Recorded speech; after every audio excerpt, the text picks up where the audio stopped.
six-figure salary used to mean success. In 2026, it barely feels enough to survive, especially if you're trying to buy a house. Because right now, something strange is happening in America. People are working harder than ever before, working longer hours, taking second jobs, starting side hustles, trying to save every dollar they can. And somehow, it still doesn't feel like enough. Not because people suddenly became lazy, not because an entire generation forgot how money works, but because the economy itself feels fundamentally different now.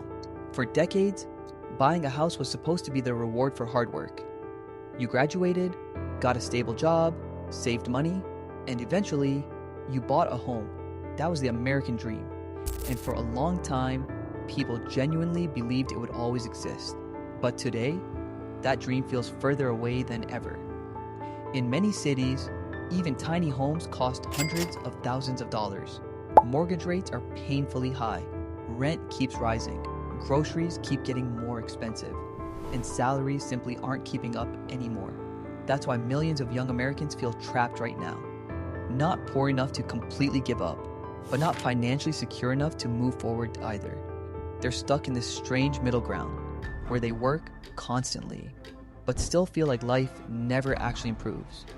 And maybe the scariest part is, this doesn't feel temporary anymore because underneath the housing crisis, there's another problem growing quietly in the background.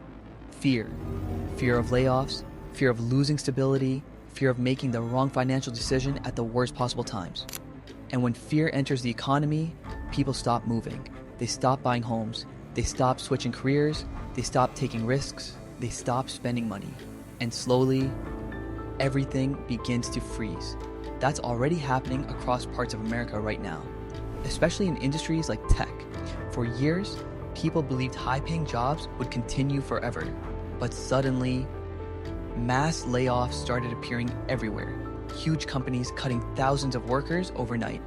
And once people see that happening, their mindset changes completely because nobody wants to commit to a 30-year mortgage when their industry suddenly feels unstable. And yet, despite all of this, the housing market still hasn't truly crashed. Why? Because millions of homeowners are trapped too. A few years ago, people locked in historically low mortgage rates, 2%, 3%. Money was incredibly cheap back then. But if those same people try selling their homes today, they'd be forced into much higher monthly payments. So instead, they stay exactly where they are, which creates another problem. Fewer people sell homes, inventory stays low, prices remain high, and younger buyers stay locked out. So, the market enters this strange frozen state where nobody feels comfortable, but nobody can escape either. And maybe that's the real danger here. Not another dramatic collapse like 2008, but something much slower, something psychological. A generation slowly losing faith in the idea that hard work leads to stability. Because when housing becomes impossible to afford, people delay everything.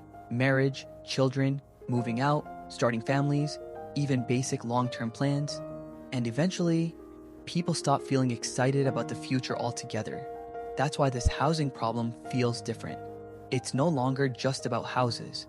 It's about uncertainty, about millions of people doing everything they were told to do and still feeling like they're falling behind. And honestly, that might be the scariest part of all, because deep down, most people can already feel it. Something about the economy no longer feels human anymore. And in 2026, more people are starting to realize it every single day.